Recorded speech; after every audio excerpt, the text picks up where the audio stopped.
Bonjour et bienvenue sur cette chaîne, dédiée au résumé des livres en français. Avant de commencer, nous vous offrons un guide gratuit pour vous aider à démarrer votre propre entreprise en ligne. Le lien vers ce guide se trouve en bas de la description.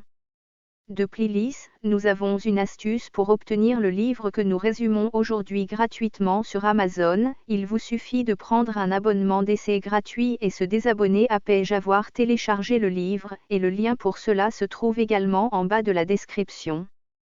Voici le résumé du célèbre ouvrage de Chan Kim et René Maubournier.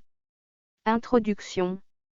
L'ouvrage, intitulé Stratégie Océan Bleu, de Chan Kim et René Maubournier, explore un concept novateur dans le domaine de la stratégie d'entreprise. Les auteurs introduisent le concept de l'océan bleu, qui représente un espace de marché inexploré et non concurrentiel, en opposition à l'océan rouge, où les entreprises se livrent à une concurrence acharnée pour une part de marché limitée. Kim et Maubournier défendent l'idée que la création d'un océan bleu offre de meilleures opportunités de croissance et de succès pour les entreprises. Chapitre 1. Créer de nouveaux espaces stratégiques. Dans ce chapitre, les auteurs expliquent comment les entreprises peuvent sortir de la concurrence acharnée des océans rouges en créant de nouveaux espaces stratégiques.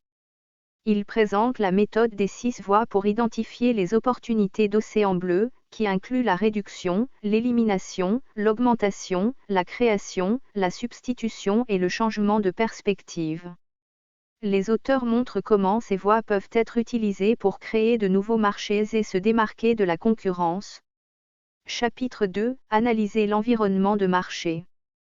Ce chapitre souligne l'importance d'analyser l'environnement de marché pour identifier les océans bleus potentiels. Les auteurs présentent le cadre de l'analyse des 4 actions pour repenser la proposition de valeur d'une entreprise et se différencier de la concurrence.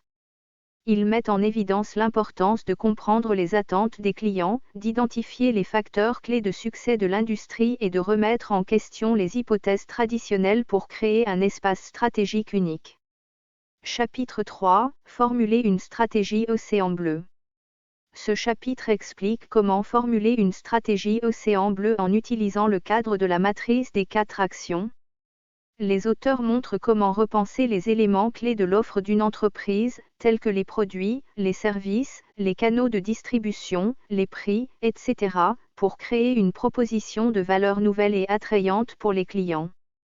Kim et Maubournier donnent des exemples concrets de stratégies océan bleu réussies et fournissent des conseils sur la mise en œuvre et la durabilité de ces stratégies.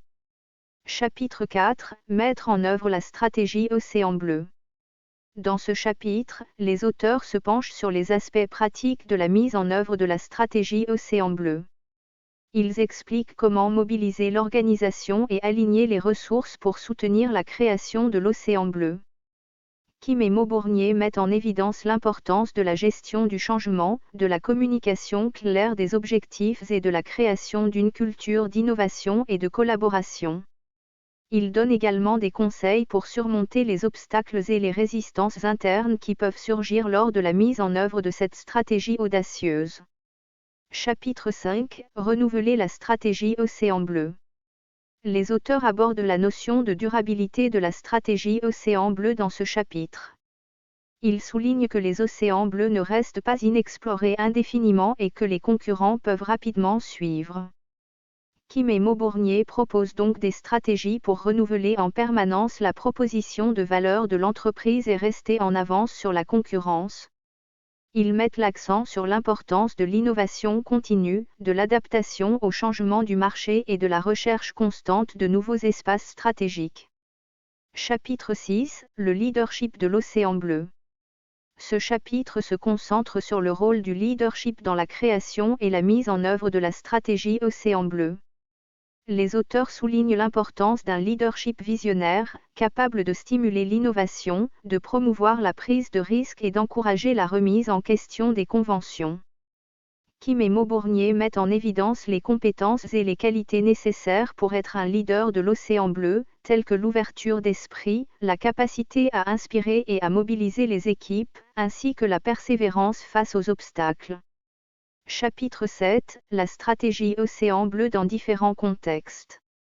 Dans ce chapitre, les auteurs explorent la manière dont la stratégie Océan Bleu peut être appliquée dans différents contextes, tels que les entreprises existantes, les startups, les secteurs publics et même les carrières individuelles. Ils donnent des exemples concrets d'organisations et de personnes qui ont réussi à créer des océans bleus et à se différencier de la concurrence. Kim et Maubournier fournissent des conseils spécifiques pour adapter la stratégie Océan Bleu à chaque contexte, en mettant en évidence les opportunités et les défis propres à chacun. Entreprises existantes, Kim et Maubournier montrent comment les entreprises établies peuvent réinventer leur modèle commercial pour créer des océans bleus, même dans des marchés saturés. Ils mettent l'accent sur la nécessité de la flexibilité, de l'innovation, et de la capacité à remettre en question les pratiques traditionnelles pour réussir. Start-up, les auteurs expliquent comment les start-up ont souvent un avantage naturel pour explorer les océans bleus en raison de leur agilité et de leur absence de contraintes héritées. Ils fournissent des conseils pour les start-up sur la manière de cibler des opportunités de marché non explorées et de les capitaliser. Secteur public, Kim et Maubournier démontrent que la stratégie Océan Bleu n'est pas réservée au secteur privé. Les gouvernements et les organismes publics peuvent également innover et créer de la valeur en repensant leurs services et politiques. Ils expliquent comment cela peut conduire à des solutions plus efficaces et répondre aux besoins des citoyens de manière plus significative. Carrières individuelles, les auteurs étendent même l'application de la stratégie Océan Bleu aux individus qui cherchent à se démarquer dans leur vie professionnelle. Ils encouragent les lecteurs à penser de manière créative à leur propre parcours professionnel, à identifier des domaines inexplorés ou des compétences uniques à développer pour se positionner sur un marché de l'emploi compétitif. En résumé, l'ouvrage Stratégie Océan Bleu de Chan Kim et René Maubournier offre un cadre stratégique puissant pour les entreprises et les individus cherchant à sortir de la concurrence acharnée des océans rouges en créant de nouveaux espaces stratégiques.